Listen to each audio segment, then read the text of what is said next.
ನಿಮಗೆಲ್ಲ succeed E-learning ಆ್ಯಪ್ಗೆ ಸ್ವಾಗತ.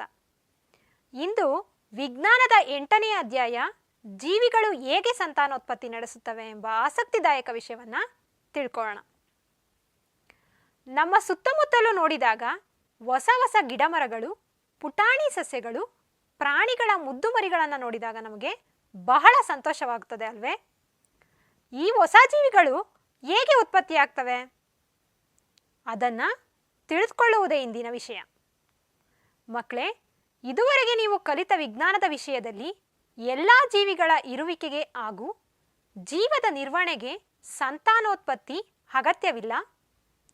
ಪೋಷಣೆ, ಉಸಿರಾಟ, ವಿಸರ್ಜನೆ ಇತ್ಯಾದಿಗಳು ಅವಶ್ಯಕ. ಆದರೂ ಜೀವಿಗಳು ಏಕೆ ಸಂತಾನೋತ್ಪತ್ತಿ ಮಾಡುವುದು ಎಂಬುದನ್ನು ಈಗ ಕಲಿಯೋಣ. ಅದಕ್ಕೂ ಮೊದಲು ಸಂತಾನೋತ್ಪತ್ತಿ ಎಂದರೇನು ಅನ್ನೋದನ್ನು ತಿಳ್ಕೊಳ್ಳೋಣ. ಸಂತಾನೋತ್ಪತ್ತಿ ಎಂದರೆ ಜೀವಿಗಳು ಬಹುತೇಕ ತಮ್ಮನ್ನೇ ಹೋಲುವಂತಹ ಹೊಸ ಜೀವಿಗಳನ್ನು ಸೃಷ್ಟಿಸುವಂತಹ ಪ್ರಕ್ರಿಯೆ. ಈಗ ಸಂತಾನೋತ್ಪತ್ತಿಯನ್ನು ಏಕೆ ನಡೆಸಬೇಕು, ಅದರ ಅಗತ್ಯವೇನು ಅನ್ನೋದ್ರ ಬಗ್ಗೆ ತಿಳ್ಕೊಳ್ಳೋಣ. ಸಂತಾನೋತ್ಪತ್ತಿ ಪ್ರಕ್ರಿಯೆಯಿಂದ ಎಲ್ಲ ಜೀವಿಗಳು ತಮ್ಮ ಪ್ರಭೇದಗಳ ಸಂಖ್ಯೆಯನ್ನು ಹೆಚ್ಚಿಸಿಕೊಳ್ತವೆ. ಆ ಪ್ರಭೇದಗಳ ಉಳಿಯುವಿಕೆ ಮತ್ತು ಕಾಲಾನುಕಾಲಕ್ಕೆ ಅದು ಮುಂದುವರಿಯಬೇಕಾದರೆ ಸಂತಾನೋತ್ಪತ್ತಿ ಅಗತ್ಯ. ಯಾವುದೇ ಒಂದು ಪ್ರಭೇದವು ಸಂತಾನೋತ್ಪತ್ತಿ ನಡೆಸ್ತಿದ್ರೆ ಆ ಪ್ರಭೇದಗಳು ನಶಿಸಿ ಅಥವಾ ನಾಶವಾಗಿ ಇಲ್ಲವಾಗ್ತವೆ. ಹೀಗಾಗಿ ಪ್ರಭೇದಗಳ ಉಳಿವಿಗೆ ಸಂತಾನೋತ್ಪತ್ತಿ ಅಗತ್ಯವಿದೆ. ಈಗ ಜೀವಿಗಳು ಹೇಗೆ ಸಂತಾನೋತ್ಪತ್ತಿಯನ್ನು ನಡೆಸ್ತವೆ ಅನ್ನೋದ್ರ ಬಗ್ಗೆ ತಿಳ್ಕೊಳ್ಳೋಣ. ಜೀವಿಗಳು ತಮ್ಮದೇ ಆದ ನಿಖರ ಪ್ರತಿಕ್ರಿಯೆಯನ್ನು ಸೃಷ್ಟಿಸುತ್ತವೆಯೇ? ಹೌದು. ಜೀವಿಗಳ ದೇಹದ ವಿನ್ಯಾಸ ಒಂದೇ ರೀತಿಯಾಗಿರ್ತದೆ. ಜೀವಿಗಳು ತಮ್ಮಂತೆಯೇ ಇರುವ ಹೊಸ ಜೀವಿಗಳನ್ನು ಸೃಷ್ಟಿಸ್ತವೆ. ಉದಾಹರಣೆಗೆ, ಆನೆಯು ತನ್ನಂತೆಯೇ ಇರುವ ಮರಿಗೆ ಜನ್ಮ ನೀಡ್ತದೆ. ಹುಲಿ, ಸಿಂಹ, ಜಿರಾಫೆ ಯಾವುದೇ ಪ್ರಾಣಿ ಅಥವಾ ಸಸ್ಯಗಳನ್ನು ನೋಡಿದರೂ ಅದೇ ರೀತಿಯ ಚಿಕ್ಕ ಪ್ರಾಣಿ ಅಥವಾ ಸಸ್ಯಗಳನ್ನು ಉತ್ಪತ್ತಿ ಮಾಡ್ತವೆ.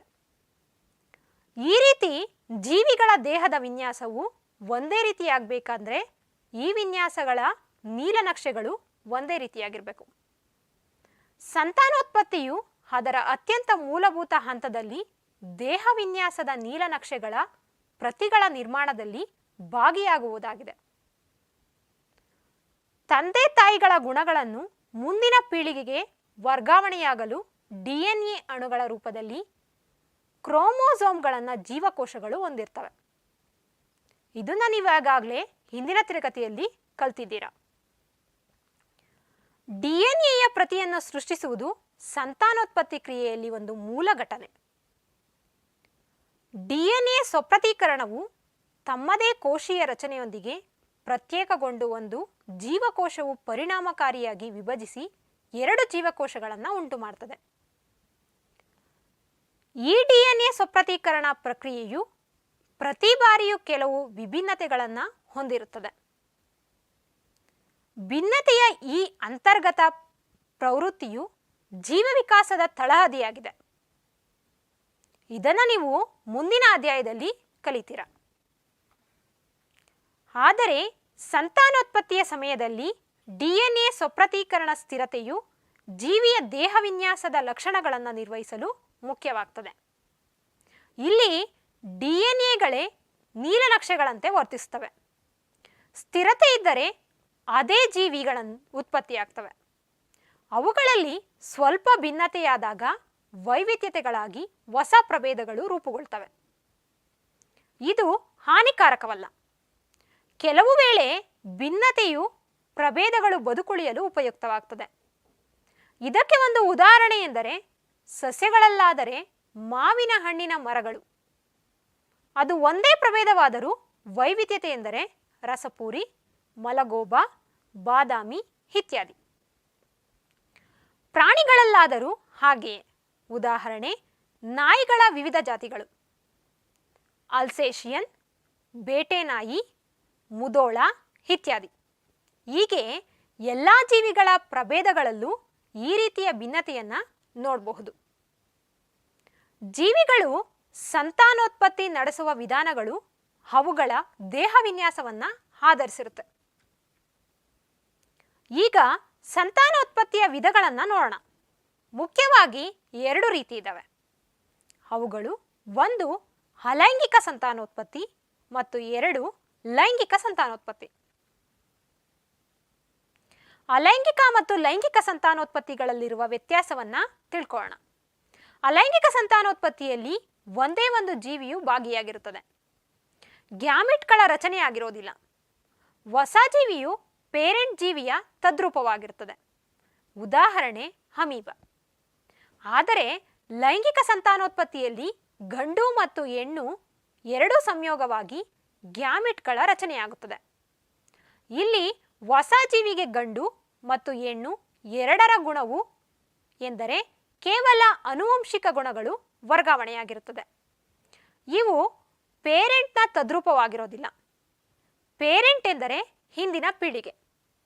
ಉದಾಹರಣೆ ಮಾನವರು. 4ನೇದಾಗಿ ಕಾಯಜ ಸಂತಾನೋತ್ಪತ್ತಿ. ಹೆಸರೇ ಸೂಚಿಸುವಂತೆ ಸೂಕ್ತ ಪರಿಸ್ಥಿತಿಯಲ್ಲಿ ಸಸ್ಯಗಳ ಬೇರು, ಕಾಂಡ, ಎಲೆಗಳಂತಹ ಭಾಗಗಳೇ ಹೊಸ ಸಸ್ಯಗಳಾಗಿ ಬೆಳೆಯುವುದನ್ನು ಕಾಯಜ ಸಂತಾನೋತ್ಪತ್ತಿ ಎನ್ನುತ್ತಾರೆ. ಕಾಯಜ ಸಂತಾನೋತ್ಪತ್ತಿಯ ಈ ಲಕ್ಷಣವನ್ನು ಲೇಯರಿಂಗ್ ಅಥವಾ ಕಸಿ ಮಾಡುವಿಕೆಯ ವಿಧಾನಗಳಲ್ಲಿ ಕೃಷಿಯ ಉದ್ದೇಶಕ್ಕಾಗಿ ಬಳಸುತ್ತಾರೆ. ಇವುಗಳಿಂದ ಅನೇಕ ಉಪಯೋಗಗಳಿವೆ. ಇಂತಹ ಸಸ್ಯಗಳು ಬೀಜಗಳಿಂದ ಬೆಳೆಸಿದ ಸಸ್ಯಗಳಿಗಿಂತ ಬಹಳ ಮುಂಚಿತವಾಗಿ ಹೂವು ಹಣ್ಣುಗಳನ್ನು ಕೊಡುತ್ತವೆ.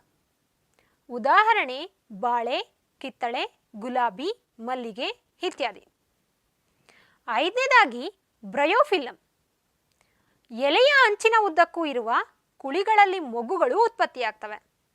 ನಂತರ ಈ ಮೊಗ್ಗುಗಳು ಹೊಸ ಸಸ್ಯಗಳಾಗಿ ಬೆಳೆಯುತ್ತವೆ. 6ನೇದಾಗಿ ಬೀಜಕಗಳ ಉತ್ಪಾದನೆ. ಚಿತ್ರದಲ್ಲಿರುವಂತೆ ಬ್ರೆಡ್ನ ಮೇಲೆ ಬೆಳೆಯುವಂತಹ ದಾರದಂತಹ, ಅಂದರೆ ಒಂದು ಬ್ರೆಡ್ ಚೂರನ್ನು ನೀರಿನಲ್ಲಿ ಅದ್ದಿ ಅದನ್ನು 1 ವಾರದವರೆಗೆ ಕತ್ತಲಲ್ಲಿಟ್ಟಾಗ ಅದರ ಮೇಲೆ ಬೆಳೆಯುವಂತಹ ಬೂಸ್ಟ್, ಈ ಥರದ ರಚನೆಗಳನ್ನು ಹೈಫೆಗಳು ಎನ್ನುತ್ತಾರೆ.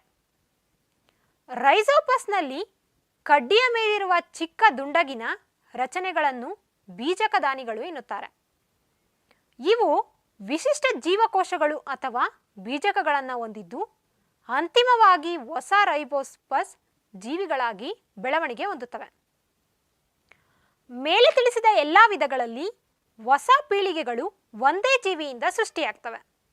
ಆದ್ದರಿಂದ ಈ ವಿಧಾನಗಳು ಅಲೈಂಗಿಕ ಅಥವಾ ಏಸೆಕ್ಷುಯಲ್ ಸಂತಾನೋತ್ಪತ್ತಿ ಎನ್ನುವರು.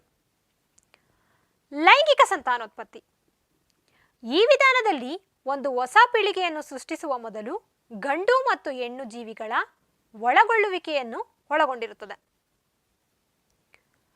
ಗಂಡು ಮತ್ತು ಹೆಣ್ಣು ಲಿಂಗಾಣುಗಳು ಒಂದಾಗುವ ಕ್ರಿಯೆಯನ್ನು ಫಲೀಕರಣ ಎನ್ನುವರು.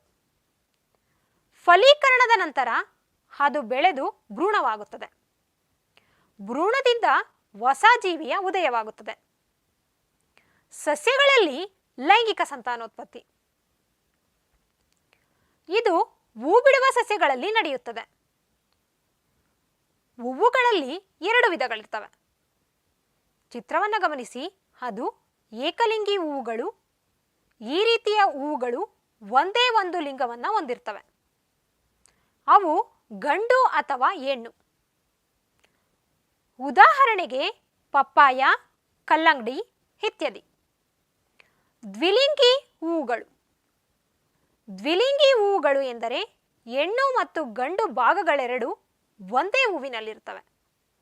ಉದಾಹರಣೆ ದಾಸವಾಳ, ಸಾಸಿವೆ ಇತ್ಯಾದಿ. ಈಗ ಹೂವಿನ ಭಾಗಗಳನ್ನು ಕಲಿಯೋಣ. ಒಂದು ಮಾದರಿ ಹೂವಿನಲ್ಲಿ ಮುಖ್ಯವಾಗಿ 4 ಭಾಗಗಳಿರ್ತವೆ. ಚಿತ್ರವನ್ನು ಗಮನಿಸಿ. ಅವುಗಳು ಪುಷ್ಪಪತ್ರ, ಪುಷ್ಪದಳ, ಕೇಸರ ಮತ್ತು ಶಲಾಕಗಳು. ಕೇಸರ ಎಂದರೆ ಗಂಡು, ಶಲಾಕ ಎಂದರೆ ಹೆಣ್ಣು ಭಾಗ. ಇವೆರಡು ಹೂವಿನ ಸಂತಾನೋತ್ಪತ್ತಿ ಭಾಗಗಳು. ಕೇಸರವು ಗಂಡು ಸಂತಾನೋತ್ಪತ್ತಿ ಭಾಗವಾಗಿದೆ ಮತ್ತು ಇದು ಹಳದಿ ಬಣ್ಣದ ಪರಾಗರೇಣುವನ್ನು ಉತ್ಪತ್ತಿ ಮಾಡ್ತದೆ. ಶಲಾಕವು ಹೆಣ್ಣು ಸಂತಾನೋತ್ಪತ್ತಿ ಭಾಗವಾಗಿದ್ದು ಹೂವಿನ ಮಧ್ಯಭಾಗದಲ್ಲಿ ಕಂಡುಬರುತ್ತದೆ. ಇದರಲ್ಲಿ 3 ಭಾಗಗಳಿವೆ. ಉಬ್ಬಿಕೊಂಡಿರುವ ಕೆಳಭಾಗವು ಅಂಡಾಶಯ, ಉದ್ದನೆಯ ಮಧ್ಯಭಾಗವು ಶಲಾಕನಳಿಕೆ ಮತ್ತು ತುದಿ ಭಾಗವು ಶಲಾಕಾಗ್ರ. ಅಂಡಾಶಯವು ಅಂಡಾಣುಗಳನ್ನು ಹೊಂದಿದೆ ಮತ್ತು ಪ್ರತಿ ಅಂಡಾಣು ಒಂದು ಅಂಡಕೋಶವನ್ನು ಹೊಂದಿರುತ್ತದೆ. ಈಗ ನಾವು ಹೂವಿನ ಲೈಂಗಿಕ ಸಂತಾನೋತ್ಪತ್ತಿಯಲ್ಲಿ ಉಂಟಾಗುವಂತಹ ಹಂತಗಳ ಬಗ್ಗೆ ತಿಳ್ಕೊಳ್ಳೋಣ. ಇದರಲ್ಲಿ ಮುಖ್ಯವಾಗಿ 4 ಹಂತಗಳಿರ್ತವೆ. ಮೊದಲನೇದಾಗಿ ಪರಾಗದ ವರ್ಗಾವಣೆ ಎಂದರೆ ಪರಾಗಸ್ಪರ್ಶ ಕ್ರಿಯೆ. ಎರಡನೇದಾಗಿ ಲಿಂಗಕೋಶಗಳ ಸಮ್ಮಿಲನ ಅಥವಾ ನಿಷೇಚನ. ಮೂರನೇದಾಗಿ ಬೀಜಗಳ ರಚನೆ ಅಥವಾ ಬೀಜಗಳ ಉಂಟಾಗುವಿಕೆ. ನಾಲ್ಕನೇದಾಗಿ ಮೊಳೆಯುವಿಕೆ. ನಾವೀಗ ಮೊದಲನೆಯದಿಂದ ತಿಳ್ಕೊಳ್ಳೋಣ. ಪರಾಗದ ವರ್ಗಾವಣೆ. ಪರಾಗಸ್ಪರ್ಶ ಕ್ರಿಯೆ ಎಂದರೆ ಕೇಸರದಿಂದ ಪರಾಗವನ್ನು ಶಲಾಕಾಗ್ರಕ್ಕೆ ವರ್ಗಾವಣೆ ಮಾಡುವ ಪ್ರಕ್ರಿಯೆ. ಇದರಲ್ಲಿ 2 ವಿಧ. ಅವುಗಳು ಮೊದಲನೇದಾಗಿ ಸ್ವಕೀಯ ಪರಾಗಸ್ಪರ್ಶ ಅಂದರೆ ಕೇಸರದಿಂದ ಪರಾಗದ ವರ್ಗಾವಣೆಯು ಅದೇ ಹೂವಿನಲ್ಲಿ ಎಂದರೆ ಒಂದೇ ಹೂವಿನಲ್ಲಿ ನಡೆದರೆ ಸ್ವಕೀಯ ಪರಾಗಸ್ಪರ್ಶ ಎನ್ನುವರು. ಉದಾಹರಣೆ ಬಟಾಣಿ ಸಸ್ಯಗಳು. ಎರಡನೇದಾಗಿ ಪರಕೀಯ ಪರಾಗಸ್ಪರ್ಶ ಅಂದರೆ ಪರಾಗವು ಒಂದು ಹೂವಿನಿಂದ ಇನ್ನೊಂದು ಹೂವಿಗೆ ಏಕಲಿಂಗಿ ಹೂವುಗಳಲ್ಲಿ ಇದು ಕಂಡುಬರ್ತದೆ. ಈ ರೀತಿ ಒಂದು ಹೂವಿನಿಂದ ಇನ್ನೊಂದು ಹೂವಿಗೆ ವರ್ಗಾವಣೆಗೊಂಡರೆ ಅದನ್ನು ಪರಕೀಯ ಪರಾಗಸ್ಪರ್ಶ ಎನ್ನುತ್ತಾರೆ. ಉದಾಹರಣೆಗೆ ಈರುಳ್ಳಿ. ಈ ರೀತಿಯ ಪರಾಗದ ವರ್ಗಾವಣೆಯು ಗಾಳಿ, ನೀರು, ಕೀಟ ಅಥವಾ ಪ್ರಾಣಿಗಳಂತಹ ಮಾಧ್ಯಮಗಳ ಮೂಲಕ ನಡೆಯುತ್ತದೆ. ಎರಡನೇದಾಗಿ ನಿಷೇಚನ ಅಥವಾ ಫರ್ಟಿಲೈಸೇಷನ್. ಹೆಣ್ಣು ಹಾಗೂ ಗಂಡು ಲಿಂಗಕೋಶಗಳು ಒಂದಾಗಿ ಬೆಸೆದುಕೊಂಡು ಯುಗ್ಮಜವನ್ನು ಉಂಟು ಮಾಡ್ತವೆ. ಮುಂದಿನ ಬೆಳವಣಿಗೆ ಹೆಣ್ಣಿನ ಅಂಡಾಶಯದಲ್ಲಿಯೇ ನಡೆಯುತ್ತದೆ.